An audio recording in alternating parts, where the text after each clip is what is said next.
миллипӯшони мо бо тими Урдун ворди рақобат мешаванд. Як рақобати бисёр ҳам ҷолиб, бисёр ҳам пуршиддат, беҳтарини ҷаҳон ҳам бисёр мавқеи муайян дорад. ҳоло ҳайати дастаи мунтахаби футболи Тоҷикистон барои мо шумо пешкаш мешавад. бинандаи азиз, ва қаҳрамони асосӣ на мешаванд, зеро мо медонем ки дар бозии интихоби ҷоми ҷаҳон дар Малдив фаъолият мекард, ба вазифаи сармураббии тими миллии футболи Тоҷикистон пазируфта шуд.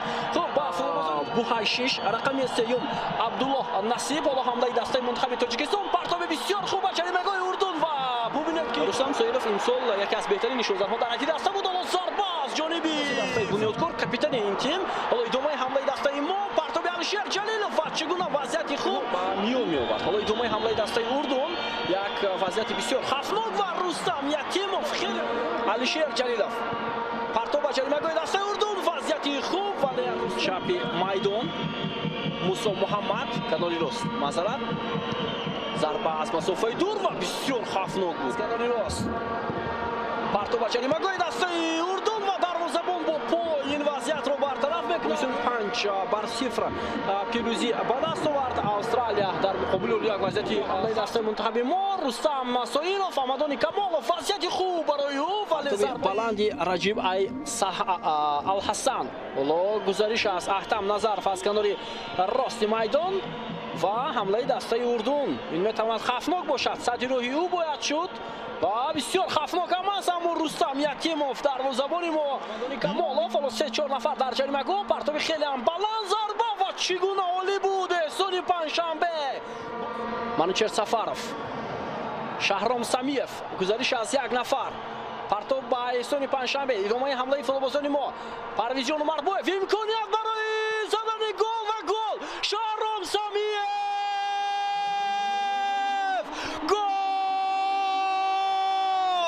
дақиқаи 89 бозӣ, бинандаи азиз, футболбозони тоҷик ба задани гол даст меёбанд муқобили тими Урдун. воқеан ҳам як ҳамлаи хеле хуб буд аз сӯи футболбозони мо ва махсусан худи Шаҳром Самиев. аввалин ҳамлаи Шаҳром Самиев ва аввалин гол. воқеан ҳам тағйироти Петр Шегр дар бозии имрӯза натиҷа дод.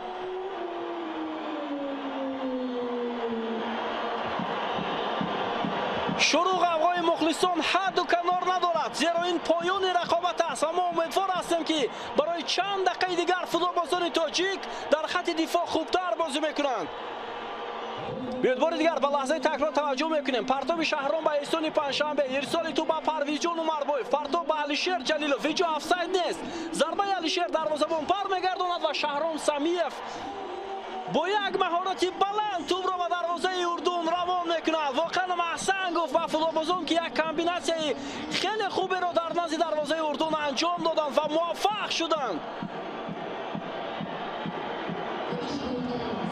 ва махсусан Парвиз Умарбоев ки бубинед чӣ гуна урдуниҳо аз маркази майдон ҳамлаи худро оғоз мекунанд. бисёр як паси хатарнок ва вазъияти хафнок. гол. ҳисоб 1-1. мутаассифона дӯстони арҷуманд, футболбозони мо 3 дақиқа дар хатти ҳимоя хуб бозӣ карда натавонистанд. бисёр ҷои афсӯс аст.